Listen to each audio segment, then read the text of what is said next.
Tersisa di sebuah bukit yang jauh dari desa, hiduplah seorang janda miskin dengan anak gadisnya yang bernama Darmi. Ayah Darmi sudah meninggal saat Darmi masih kecil. Dahulu, mereka hidup berkecukupan, namun setelah ayahnya meninggal, ibu Darmi harus bekerja keras di ladang demi hidup mereka.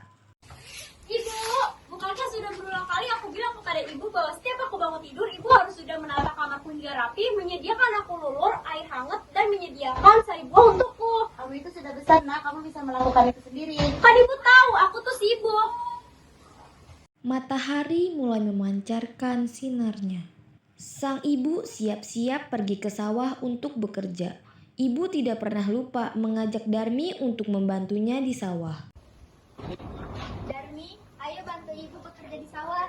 Tidak, Bu, nanti kuku dan kulitku menjadi kotor bagaimana? Apa kamu tidak kasihan sama ibu, nak?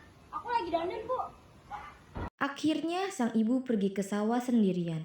Setelah ibu pulang, Darmi langsung menghampirinya. Ibu pulang. Kupangnya mana?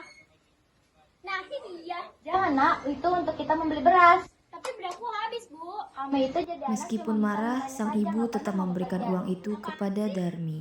Di esok harinya, ketika ibu pulang dari bekerja, Darmi meminta lagi upah yang diperoleh dari sang ibu. Ibu mana uangnya? Nah, coba kamu bantu ibu bekerja di sawah. Apaan sih, Bu? Nah, ibu itu sudah tua. Jika ibu dipanggil Tuhan, ibu khawatir kamu tidak bisa mengurusi diri sendiri. Lagi pula kita orang miskin, nah kita harus tetap bekerja untuk makan. Siapa suruh jadi orang miskin lagi pula? Aku tidak meminta kamu untuk menjadi ibu aku. Baiklah anakku, ibu hanya memohon kamu untuk tidak hanya berdiam diri di rumah. Kenalilah lingkungan sekitarmu agar ibu tenang jika dipanggil Tuhan suatu hari nanti. Suatu hari, ibu mencoba untuk membujuk Darmi agar mulai mengubah tabiat buruknya. Hari berganti hari. Akhirnya, Darmi mau menuruti kehendak ibunya. Hingga pada suatu hari, Darmi diajak ibunya turun ke desa untuk berbelanja di pasar yang letaknya jauh dari tempat tinggal mereka. 12 wanita itu cantik sekali kan? Iya, dia bagi bidadari di situ. Elokuasinya saya taruh untuk mata keindahannya. Iya, bahkan kecantikannya lebih dari pada bunga mawar. Aku jadi ingin mengenalnya. Tapi yang di belakangnya itu siapa ya? Aku kurang tahu. Kamu menjadi kasihan melihat keluarga di belakangnya itu. Apakah mungkin dia itu? Enggak. Sujon. Mau kemana kamu? Mau berkenalan dengan dia. Ikut.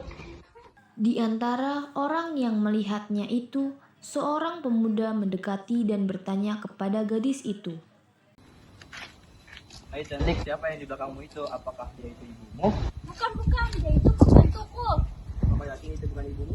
Bukan, sudah aku bilang, dia itu pembantuku. Pergi sana. Ibu Darmi benar-benar tak berdaya menahan rasa sakit hatinya. Ia berbisik dan memohon kepada Tuhan agar sang anak dihukum atas perbuatannya yang durhaka itu. Astaga, jangan seperti itu. Hargailah orang ini meskipun dia pembantumu.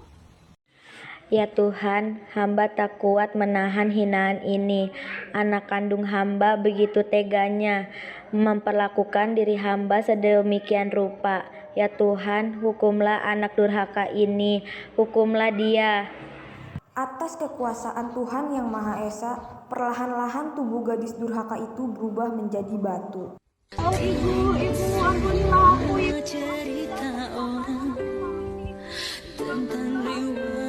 Kan ibu ya, nak.